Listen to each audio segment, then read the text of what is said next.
प्रयोग रैप्चर अर्थात स्वर्गारोहण। बाइबल में करीब 7 स्वर्गारोहण, जिसमें से 2 स्वर्गारोहण हो चुके हैं, 5 बाकी हैं। अर्थात जी उठना। हम ऐसे कह सकते हैं कि 7 प्रकार के लोग जी उठे। अंतिम जो जी उठना है, हम उसे स्वर्गारोहण तो नहीं कहेंगे, लेकिन हम उसे नरकारोहण कह सकते हैं, अर्थात नरक के लिए जी उठना। अब इन 7 प्रकार के जी उठने में 6 जो जी उठना है, 6 प्रकार के जो स्वर्गारोहण है, वो पवित्र संतों से और पवित्र धर्मी लोगों से कनेक्ट रखते हैं। एक खास बात जो मैं आपको बताना चाहता हूं कि कौन उठाया जाएगा। अब कौन उठाया जाएगा, इसमें जो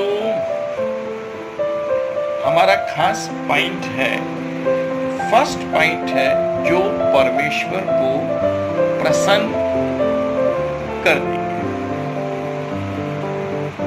इब्रानियों की किताब में उसके 11 अध्याय में लिखा है कि हनोक के स्वर्गारोहण से पहले अर्थात जीवित उठाया गया बिना मृत्यु के, उसने परमेश्वर को प्रसन्न किया। अर्थात जो लोग परमेश्वर को प्रसन्न कर देंगे, वो अपनी डायरी में लिख लें कि वो उनका परिवार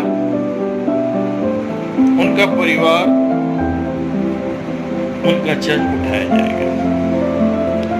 इब्रानी 11:6 में लिखा है, परमेश्वर को विश्वास बिना प्रसन्न करना अनहोना।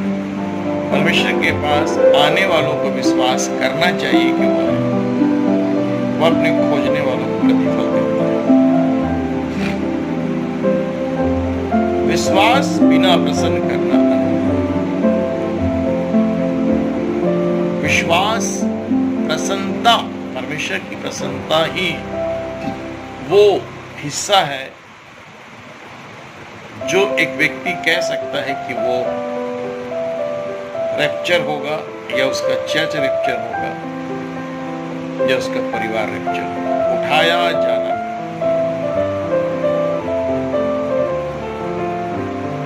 मत्ती 3 के 16 और 17 में लिखा है कि आकाशवाणी हुई, या मेरे प्रिय पुत्र जिससे मैं अत्यंत प्रसन्न हूं। मत्ती 17 में 1 से 5 में लिखा है, या मेरा प्रिय पुत्र जिससे मैं प्रसन्न हूं। यूहन्ना 8 के 29 में लिखा है, प्रभु यीशु ने कहा कि मैं सर्वदा वही काम करता हूं जिससे वह प्रसन्न होता है। पहला कुरिन्थियों में उसके 6वें अध्याय में लिखा है, प्रसन्नता के समय उसने हमारी सुन ली। होशे की किताब में लिखा है कि वह स्थिर प्रेम से प्रसन्न होता है, और उसकी प्रसन्नता बरसात के अंत की घटा के समान है। परमेश्वर का को प्रसन्न कर देना, या परमेश्वर का प्रसन्न हो जाना, इस बात का गारंटी है कि आपका परिवार, आपका चर्च उठाया जाएगा। ये आप नोट कर लीजिए। अब सवाल ये उठता है, परमेश्वर को प्रसन्न कैसे कर सकते हैं? उसका एकदम सिंपल मेथड है, विश्वास।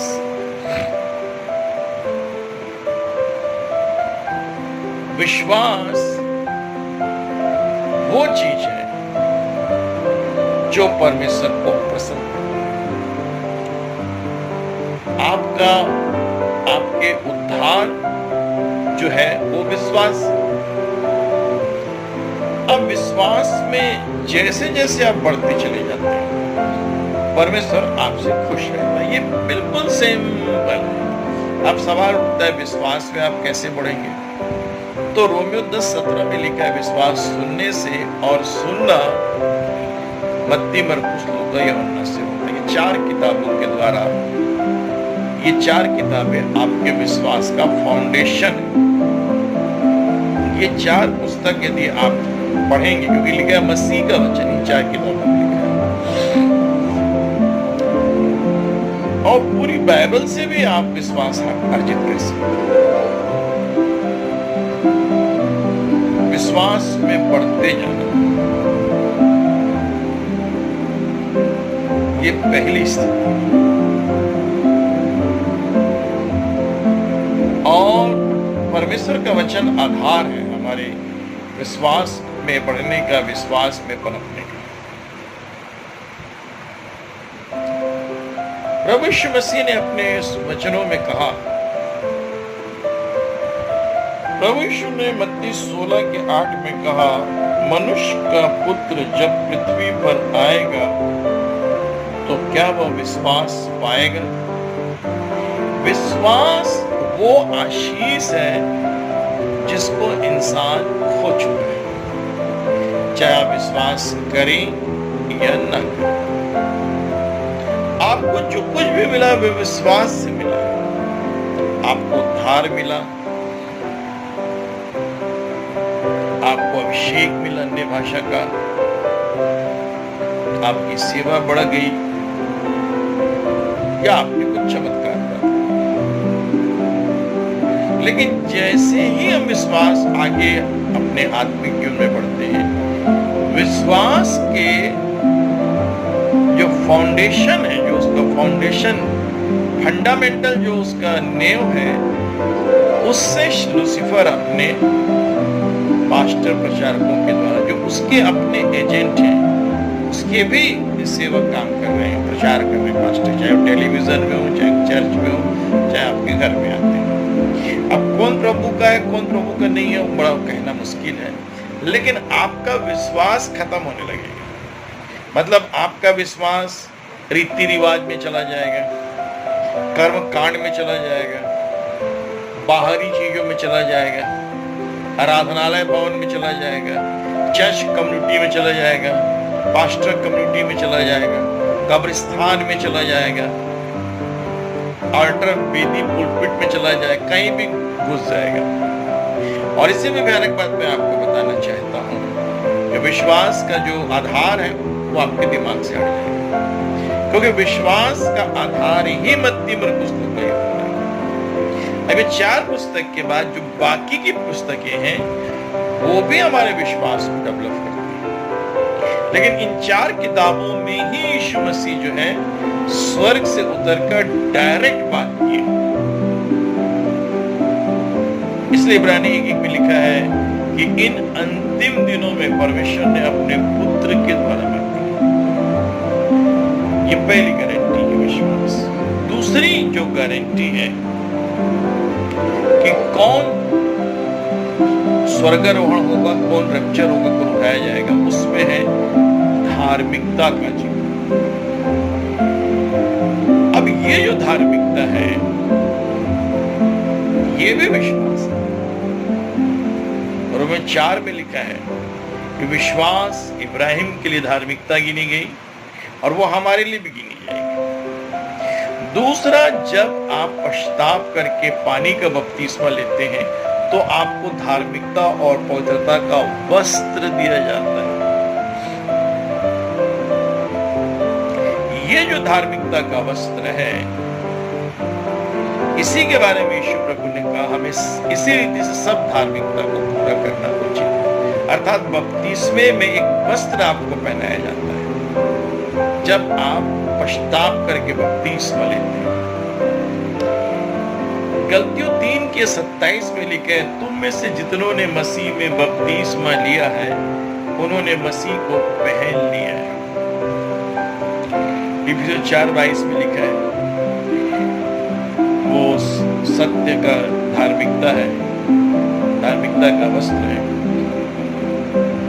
यूहन्ना 16 के उसके 9-10 को अगर आप पढ़ेंगे है यीशु प्रभु स्वयं धार्मिकता है। दूसरा पत्रस 3:13 में लिखा है पृथ्वी में धार्मिकता वास करेगी। रोमियो 10 का 1 से लेकर आप पढ़ेंगे 10 तक तो लिखा है धार्मिकता जो है परमेश्वर के वचन से मिलती है। तो ये जो धार्मिकता है राइचियसनेस ऑफ गॉड, ये आपको इसकी परिपूर्णता जो है आपके अंदर रहेगी वचन के द्वारा, पानी के बपतिस्मे के द्वारा, यीशु प्रभु की उपस्थिति के द्वारा ये आपको मिलती है। इफिसियों में लिखा है धार्मिकता की चिलम पहन के तैयार है। और उसके बाद तीसरा जो स्टेप है कि आप स्वर्ग जाएंगे, स्वर्गारोहण होगा, वो है यीशु मसीह प्रभु का खून। अगर प्रकाशित वाक्य 7:14 में पढ़ेंगे तो लिखा है, पूछा गया यूहन्ना के द्वारा ये कौन है इतनी करोड़ों की संख्या, अरबों की संख्या में जनता भीड़ कौन? और ये वो है जो बड़े क्लेश में से निकल कर आया है और अपने अपने वस्त्र मेमने के लहू में धोकर श्वेत किए। यीशु मसीह के खून से आप धुल रहे हैं। ऐसा नहीं कि आज धुल गए, छोटे सा प्रार्थना कर लिए, नहीं, आपको कंटिन्यू धुलते जाना है। ये वस्त्र की रक्षा होती है। प्रकाशित वाक्य 3:18 में लिखा है प्रभु ने कहा, यीशु प्रभु ने, कि मुझसे श्वेत वस्त्र मोल ले ताकि तुझे अपने नंगेपन की लज्जा न हो। प्रकाशित वाक्य में लिखा है 16 अध्याय में कि धन्य जो अपने वस्त्र की चौकसी करता है ताकि नंगा ना फिरे, लोग उसका नंगापन न देखें। आदम का यही वस्त्र जो हवा का था निकल गया, लहू का वस्त्र, धार्मिकता का वस्त्र चला गया। तब उत्पत्ति 3:21 में लिखा है परमेश्वर ने उनको चमड़े के अंगरखे बना के पहना दिया। यीशु प्रभु का खून जो है जिससे आप धुलते रहते हैं। और रोमियो 3:24, 23, 24, 25 में लिखा है कि जब लगातार वचन पर विश्वास करते हैं ये लहू हमको धोते रहता है। यूहन्ना 1 उसके 7 पद में लिखा है कि जब हम प्रभु के लोगों के बच्चों की संगति करते हैं, चर्च की संगति में आते हैं, बैठते हैं, वचन को सुनते हैं, तो यीशु प्रभु का खून, उसके पुत्र का खून हमें सब पापों से शुद्ध करता है, करते रहता है। खून बह रहा है ना। एक दिन संडे को आप प्रार्थना कर दिए, हो गया, ऐसा नहीं, लगातार आपके पाप को धो रहा है, शुद्धिकरण में लेके जा रहा है। प्रकाशित वाक्य 1:5 में लिखा है अपने लहू के द्वारा पापों से छुड़ाया। यूहन्ना प्रकाशित वाक्य उसके 19:13 में लिखा है लहू से छिड़का वस्त्र पहने, उसका नाम परमेश्वर का वचन है। इफिसियों 1:6-7 में लिखा है उसके लहू के द्वारा अपराधों की क्षमा मिलती है। इफिसियों 2:13 पद से लिखा हुआ है कि हमें हमारा मेल मिलाप होता है। कुलस्सियों उसके 2 और उसके 1:20 पद में लिखा है मसीह ने अपने लहू के द्वारा सब चीज का मिल मिलाप कर लिया। ये उसके खून की ताकत है। और चौथा जो पॉइंट है, जो आपको चौथा कारण जो है, जो स्वर्ग में उठाए जाएंगे, वो यीशु प्रभु की दुल्हन उठाई जाएगी। वो क्यों उठाई जाएगी? हिंदी में ऐसा लिखा हुआ है, उसको शुद्ध चमकदार महीन मलमल पहनने का अधिकार दिया गया, क्योंकि उस महीन मलमल का अर्थ है पवित्र लोगों के धर्म के काम। हिंदी में लिखा है धर्म के काम, लेकिन इंग्लिश में लिखा है राइचियसनेस ऑफ गॉड, धार्मिकता के संतों की धार्मिकता। बड़ा अद्भुत है। परमेश्वर की धार्मिकता ये वर्ड नहीं आया है,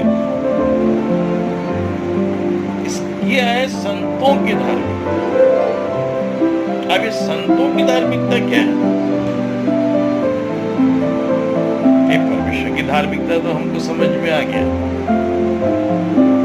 संतों की धार्मिकता क्या है? संतों की धार्मिकता जो है उनके धार्मिकता के काम, जैसे वो विश्वास में बढ़ते रहे, पानी के बपतिस्मे में बढ़ते रहे, वचन की संगति में बढ़ते रहे। उन्होंने धार्मिकता का एक वातावरण वर्ल्ड में तैयार किया, और ये वही चीज है जो दुल्हन होने के कैटेगरी में एक विश्वासी को पहुंचा देता है। तो प्रियो, आज हमने 4 पॉइंट देखे जो जिनका स्वर्गारोहण होगा, जिनका रैप्चर होगा। पहला है वो जो विश्वास के द्वारा परमेश्वर को प्रसन्न करते, लिखा विश्वास बिना उसे प्रसन्न करना अनहोना है। हनोक के उठाए जाने से पहले गवाही दी गई, उसने परमेश्वर पर वो विश्वास किया। दूसरा जो है धार्मिकता के वस्त्र, जो पानी के बपतिस्मे से चालू होता है, विश्वास से चालू होता है, वचन की संगति से चालू होता है। आराधनालय भवन, क्रिश्चियन कम्युनिटी, पास्टर कम्युनिटी, ये वो धार्मिकता नहीं। तीसरा प्रभु यीशु का खून, लगातार बोलना। और चौथा है संतों की धार्मिकता, लगातार उन्होंने धार्मिकता के जीवन को जिया। वो धार्मिकता अलग है जो विश्वास और पानी के बपतिस्मे से चालू होता है। यहां लिखा है संतों की धार्मिकता। संतों ने ही धार्मिकता से एक ऐसा वातावरण पैदा कर दिया दुनिया के अंदर, बिल्कुल पैरेलल वो चलते रहे। इसलिए प्रेरितों के काम जो लिखी गई है, जो नियम कानून कायदा चर्च में दिया गया है, विशेष रीति से जो विश्वासी कलीसियाओं में है, वो बाइबल में राइटिंग में नहीं है कि आपको प्रभु भोज इस रीति से लेना है, आपको आराधना ऐसे करना है, आपके पास लीडर टिकट ऐसे रहेंगे। वो हेवन से परमेश्वर ने कुछ दे दिया, जीसस क्राइस्ट प्रभु ने दे दिया। राइटिंग में कुछ नहीं दिया गया, कितना घंटा स्तुति करना है, ऐसे ब्लेसिंग का वचन देना, ऐसे हीलिंग प्रेयर करना, ऐसा नहीं दिया है। ये प्रेरितों के काम से पता चलता है कि उन्होंने नियम बना के दिए, और ये पवित्र आत्मा के द्वारा दिए। प्रियो, हम और आने वाले भाग में देखेंगे। पहला भाग है इनका स्वर्गारोहण होगा। कौन कौन स्वर्ग जाएगा एक अलग सब्जेक्ट है। स्वर्गारोहण किनका, रैप्चर किसका। प्रभु हम सब पर दया करे, हम सुनने वालों पर दया करे कि हम रैप्चर के लिए तैयार रहें और यीशु प्रभु में और